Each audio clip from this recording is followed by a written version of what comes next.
in between checking my cray nets, I've just been going on Facebook and Instagram and stuff on my phone. Now Scott Lindors has asked me on Facebook, how do you catch crayfish, because he'd like to take his daughter out. That's great, Scott, because kids love crayfishing. Basically, today I'm targeting Murray crayfish, spiny freshwater Murray crayfish. There are different species to the crayfish that you get on the southern side of the Great Dividing Range. They are native to the Murray-Darling Basin. Now, I highly recommend for anybody to download the Victorian Recreational Fisheries app onto your phone. That way you've got the rules and regulations with you everywhere, because crayfish are subject to more different rules than all other fish in Victoria. There's some waters are closed, some you can have 10 nets, some you can have 5 nets.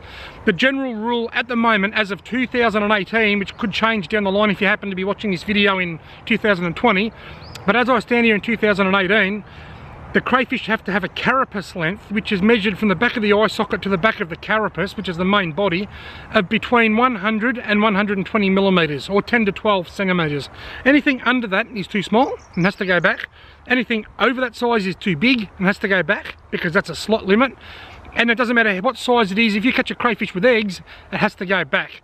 And to find out whether a crayfish has got eggs, what you need to do is unroll the tail and have a look under the tail, because that's where they store all their eggs, so that they can curl their tail up and protect them. Now, how do you catch Murray crayfish? It's really easy. This is what I've done today. I went in yesterday, well, I got my dad to go in because I had to go to Warbury and do something, but I got my dad to go into adventure camping and fishing for me and Wayne yesterday afternoon. He grabbed 5 cray nets. They've got them on special at the moment, 5 nets for $55. Dad went and got them for me. Last night I went to the supermarket, I bought a lamb's fry and I bought some lamb hearts. So I've got my 5 nets today and I've got them baited up with lamb's fry and lamb hearts. 3 of them have got lamb's fry in them and 2 of them have got lamb hearts. Now, admittedly, I've spread them too thin. The bait is too small. I'd like to have a bigger bait. Probably be better off having the lamb's fry divided up into 2 nets instead of 3, I think. But anyway, crayfishing, any meat will do. Rabbit is my favourite meat. Carp is a great meat. If you go redfin fishing and you keep a feed of redfin, use the heads. They're great meat. Any meat will do. You buy these hoop nets. In Victoria, the rules, as I said, the rules at the moment, as of 2018, is that you can have a hoop net, which is a system of 2 hoop. Wait, I'll show you. I'll pull one out of the river and show you. Hang on.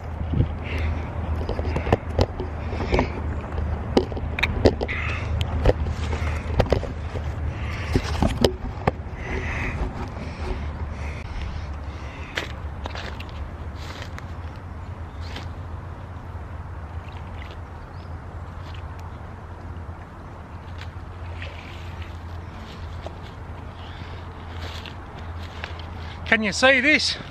This is a hoop net.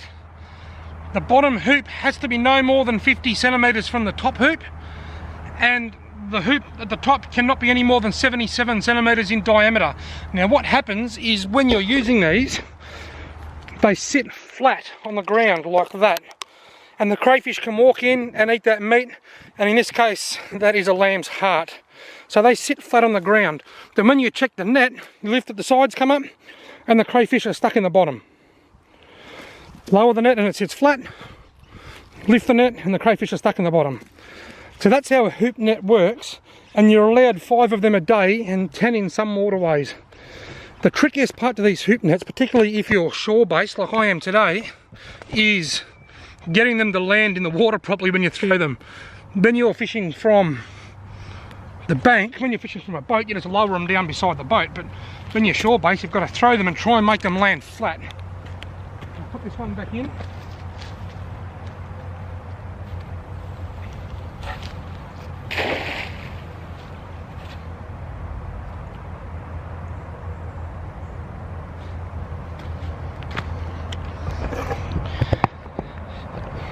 That landed nice and flat.